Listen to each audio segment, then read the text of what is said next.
한때 대표팀에서 정신적인 지주이자 정말 퀄리티 높은 패스를 뿌려줬던 기성용.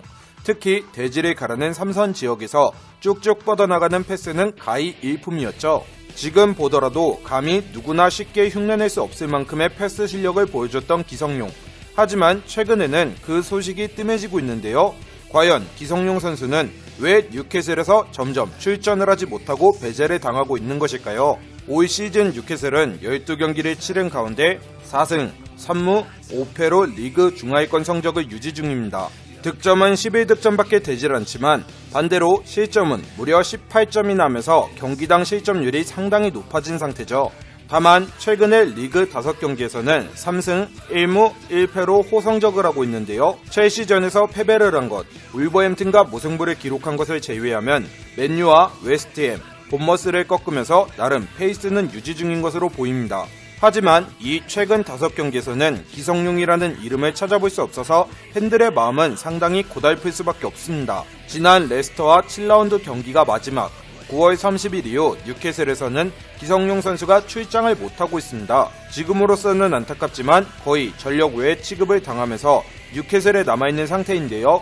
지난 1월에 아시안컵 이후 국가대표를 은퇴하면서 현역 생활을 좀 더 길게 이어갈 예정이었지만 안타깝게도 현재 뉴캐슬에서 기성용의 입지는 점차적으로 줄어들고 있는 상태입니다. 벤치 명단에도 기성용의 이름은 찾아볼 수 없기 때문에 팬들은 거의 그의 소식을 접할 수 없게 되었죠. 현재 뉴캐슬을 이끌고 있는 것은 스티브 브루스 감독입니다. 그는 현재 기성용보다는 좀 더 젊은 선수를 선호하고 있으며 올해 만 30살이 된 기성용은 브루스 감독의 선택을 받지 못하고 있는데요. 더욱 안 좋았던 것은 지난 8라운드에 기성용이 없을 때 브루스 감독이 맨유를 1대0으로 이겨버리면서 더욱 기성용이라는 이름은 브루스 감독의 뇌리에서 사라져간 것으로 보입니다. VVIP 먹티폴리스 유로픽을 카톡 오픈 채팅방에서 스포츠 정보와 함께 무료로.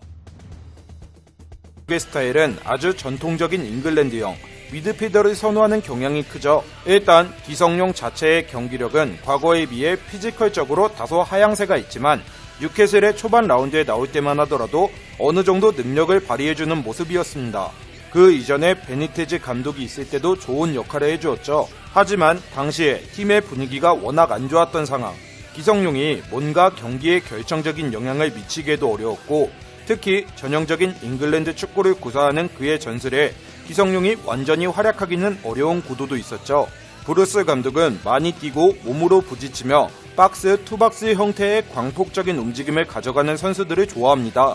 또한 잉글랜드 감독답게 아주 세부적인 전술보다는 롱볼 축구를 좋아하기 때문에 기성용의 정확한 킥력이 도움이 될 수 있다고도 보여질 수 있었는데요. 하지만 그는 롱볼의 정확성을 갖춘 선수보다는 많은 활동량 그리고 빠른 움직임을 가져가는 선수를 선호하기 때문에 거의 기성용과는 반대편에 있는 전술을 구사하므로 중용을 받지 못하고 있습니다.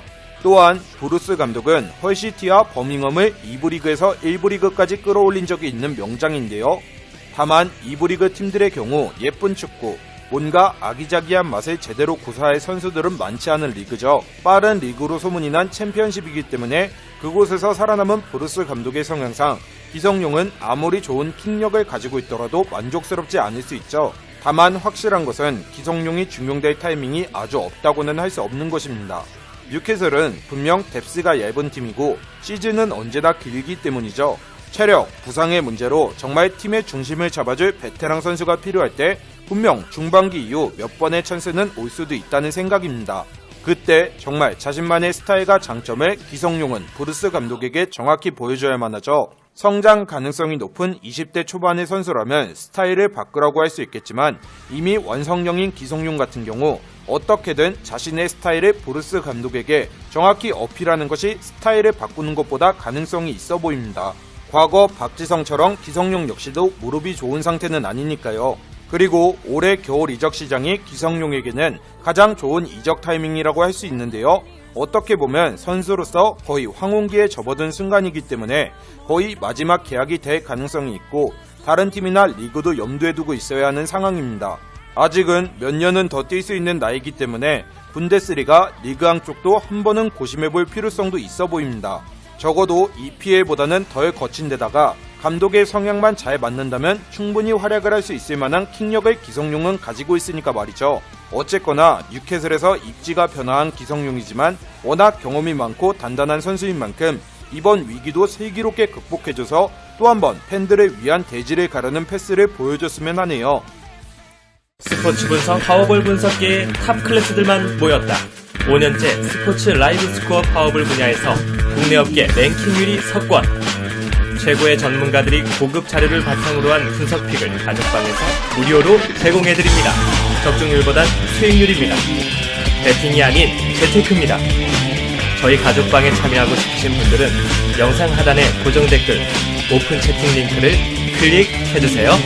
는 억울하게 피해를 입은 회원분들을 위해 먹튀 수사 및 검거 등 도움을 드리고 있습니다. 악질적으로 사이트를 악용하시는 분들은 절대로 도와드리지 않는다는 점 명심해 주시길 바랍니다. 감사합니다.